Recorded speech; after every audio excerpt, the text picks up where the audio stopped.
So hello Pedok people, welcome to Pedok Pathik. আজকে ডেমনের GPX demon নিয়ে বেরোইলাম। তো আজকে ডেমনের আমি আরেকটা নতুন বিষয় নিয়ে আলোচনা করব। সেটা হচ্ছে ডেমনের হেডলাইটটা অ্যাকচুয়ালি। বিকজ ডেমনের যে হেডলাইট স্টক যেটা বিল্ট ইন, সেটার যথেষ্ট পরিমাণ আলো আর কি আমরা পাই না, বা এটার আলোতে আপনি সামনের কোনো অন্ধকার রাস্তায় যদি যান সেক্ষেত্রে দেখা যায় না কিছুই। আর যাদের মনে করেন চোখের সমস্যা, যারা গ্লাস ইউজ করে, তাদের জন্য অনেক বেশি ডিফিকাল্ট হয়ে যায় আপনার সামনের রাস্তায় আগাতে।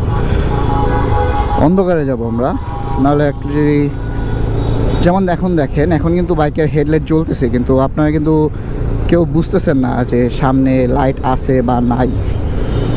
থাকা না থাকা একই কথা বলতে গেলে।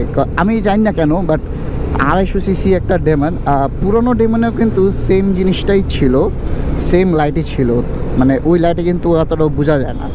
ওই যে দেখতে পারতেছেন এই জায়গায় হালকা সামান্য একটু, এই আলোতে কিন্তু আমি যে বলবো আপনি সামনের রাস্তা বা হাইওয়েতে গিয়ে কমফোর্টেবলি চালাতে পারবেন এরকম আমি বলবো না। আমি অন্ধকারে গেলে আপনাদের বলতে পারি যে জেনুইনলি হেডলাইটটা কতটুকু আলো দিচ্ছে। আচ্ছা, তো যেটা নিয়ে বলতেছিলাম যে জিপিএক্স ডেমন 250 যে হেডলাইটের বিষয়টা, সেটা নিয়ে বলবো। যেমন এখন দেখতে পারতেছেন সামনে কিন্তু হেডলাইট জ্বালানো আছে, কিন্তু আমরা কিন্তু জ্বালানো আছে যে না সেটা কিন্তু বোঝা যায় না রোডের লাইটের জন্য। তো একটু ডার্ক একটা প্লেসে যাব, অন্ধকার একটা জায়গায়, যেমন এই রোডটাতেই ঢুকি। এই যে দেখেন, এই লাইটে আমার মনে হয় না ঢাকা সিটির ভিতরে কমফোর্টেবলি আপনি দেখতে পারবেন।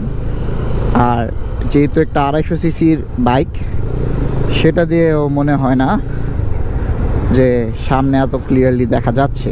সো সেই জন্য যেটা করা হয়, আচ্ছা আমি আর একটু অন্ধকার রোডে যাই, মনে হয় সেই রোডটা অন্ধকারই আছে। আচ্ছা, এই রোডের লাইট এখনও জ্বলে নাই, তো এই রোডেই। আচ্ছা দেখেন, এই যে দেখতে পাচ্ছেন এই জায়গায় কিন্তু আলো এতটাও বোঝা যাচ্ছে না, বা আপনি এখান থেকে একটু সামনে গেলে